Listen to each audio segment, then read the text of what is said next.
Erica, can you unmute?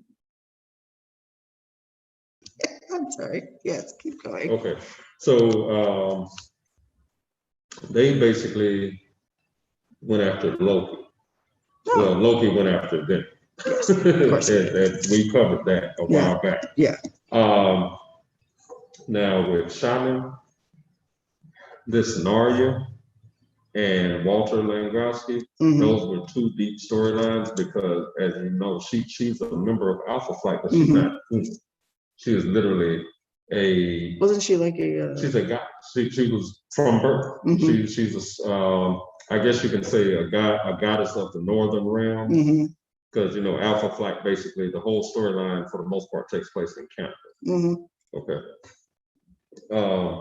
You know, jump to the next one. Let's continue because Talisman, Elizabeth Tu Youngman, is actually the daughter of Shaman. And what ends up happening is when she's 4 years old, her mother became deathly ill, and her father promised to save her using his powers. He was not able to do so. And as she got older, she basically hated him for it. She ended up as a teenager growing up with a neighboring family, the McNeils. Because I was about to say, there ain't no mention of a daughter in this. Right. And did not talk to her father for over 15 years. Basically, she ended after college. She ended up being an anthropologist. So what ended up happening was she was on a dig. She was on an archaeological dig, and as they're digging somewhere, she sees something, and something tells her that she has just let a spirit escape. Oh, okay. So she does not understand or know what's going on, but she calls her father. And when she turned to him, because she knew that he was a shaman, he basically had been trying to avoid her after they had broke ties. He had been trying to avoid her and basically had used a spell so that she would not recognize, like facially recognize him whenever she saw him. But because she's so connected, she was able to recognize him. And it was funny. It was funny in the comic book. He basically wrote it off to the blood of many shamans over hundreds of years that's flowing through her veins. And so through the course of their first adventure together, it was revealed that she, in fact, was a legendary figure within the tribe. And that is the Talisman. It's not that she wasn't, but she was able to harness the power of the Talisman, thereby becoming Talisman. Gotcha. She soon joined Alpha Flight as the second recruit, never to be trained by Department H. She soon left the team, though, after Shaman attempted to save both her and Snowbird, but was only able to save Snowbird, and the Beyonder turned around and saved Elizabeth. So she became extremely vengeful towards her father. Again. After this. And called upon the spirits to trick him. She told them to direct him to a birthing place for Narya's baby that contained an evil spirit, Pestilence. She intended to defeat the spirit herself to show up her father, but instead it defeated her and ripped her talisman circlet of power from her forehead. Shaman grabbed the circlet, and he, at this time, became Talisman 2. Elizabeth basically went back to the university to continue her study. She had become depowered. Again, but still, like, I mean, she does all these great things, and then it's like, it's the dynamic between her and her father. I mean, like, and it's all over her mother. Very toxic, but yes, okay. Very much so. Okay, that was interesting. You're gonna enjoy this next one when you read this next one. Puma? This is Spider-Man, Puma. Oh, okay. I think have I seen him on the cartoon? You should have. Yeah, I think I have. All right, next on our list is Puma. As you can see here, first appearance, Amazing Spider-Man, number 256 in May of 1984. Thomas Fireheart was the result of 10 generations worth of genetic engineering performed by the Kansani Native American tribe. Fireheart can transform into Puma, a half mountain lion, being with senses far more acute than a normal human. He's also a traditional protector of his New Mexican tribe. Although Fireheart himself often questions the traditional rituals that his uncle Joseph, Three Trees, a tribe shaman, espouses, his Puma identity is unique skills to the likes of Rose and the Kingpin. Oh wait, no, Fireheart is internationally known as a professional assassin and mercenary who sells his unique skills to the likes of Rose and the Kingpin.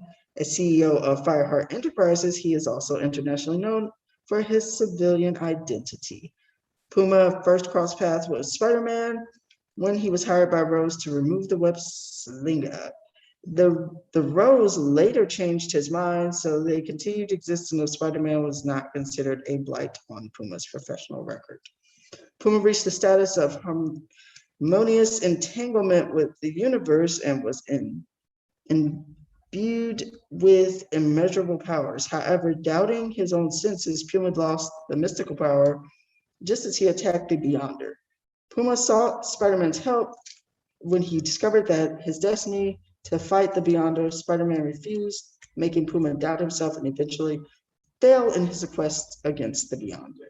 Okay, so this is one of those characters that was basically an anti-hero. When they introduced him in the comic, I had this actual comic at the house. When they introduced him in the comic, yeah, he's an assassin, all this, but he, like they say, he's the protector of his people, and all of the assassination, the jobs that he was getting was basically so that he could funnel money back into his tribe.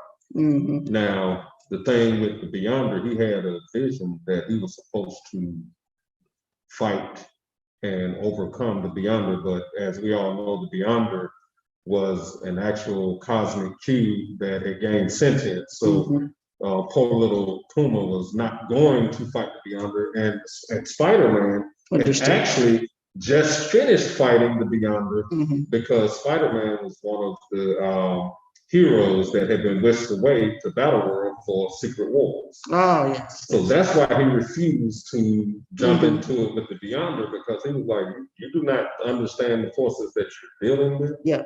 And so basically it really ended with Puma just losing his self-esteem for a while.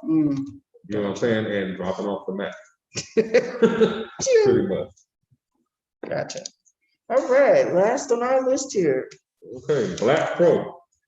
Jesse Black Crow. Now, this is a character that I'm not really that familiar with, but he's been around since January 1984. His first appearance was Captain America number 292. Basically, Jesse Black Crow confined to a wheelchair. It's been confined to a wheelchair following a worksite accident. He has been able to call on the power of Black Crow to fight injustice in aid of the heroes like Captain America and Daredevil. Black Crow actually oversaw the final conflict between Spider-Man and the Puma. Black Crow was imprisoned in prison 42 during the Civil War, but was freed for the final battle among the Secret Avengers. After the Civil War, he was listed as a potential recruit for the initiative. Basically, his powers come from him being able to summon a mystical warrior with superhuman strength, agility, and speed. He can transform into a crow or lightning. He can create fog and mesmerize opponents. And that's pretty much the only background they really gave about this, the Black Crow. Mesmerize, yes. Okay, well, this is the end of it. And like we said, this is not all of the heroes that DC and Marvel. This is just a few, but if you want to check out some of the others, we got some great it's great information from these sites that we researched ourselves, but there were some others on the list. But for time's sake, we can't include all of them. But you can go down this rabbit hole on your own. And if you have any questions, you can always reach out to us and we can share these sites and items with you. If you want to, you can always contact us to get that. But yeah, that is it. And do remember, there is always Comics Plus. If you're a Clayton County patron, you can borrow and read thousands of digital comics, graphic novels, and manga from the Clayton County Library System with your library card. There's no holds, no waiting. Plus, you can download the offline access on your device, whether it be a tablet, computer, or smartphone. You sign up today with your library card at our website at claytonpl.org. And yes, Comics Plus, it's great. Check it out. Also, we are coming up on our last meeting for the year before we bid 2020 goodbye and start ushering in 2022. So if you want to see us cover a character, please reach out. You can share it on our YouTube page. You can also share it through our email, CCLSFP staff at gmail.com. Again, that's CCLSFP staff at gmail.com. And the last one for this year, in honor of the upcoming Hawkeye series on Disney Plus, we'll be covering the original Hawkeye. What's his name? Clint Barton. Clint Barton. There we go. That's him there. We will be covering him not in 2 weeks, because in 2 weeks, that's a holiday week. And we do not want to do that. Everyone will be focused on what they're going to eat for this lovely holiday. We're going to come back to you guys on November 30th at 4 p.m. to cover Clint Barton. So we will see you guys again in 3 weeks, though.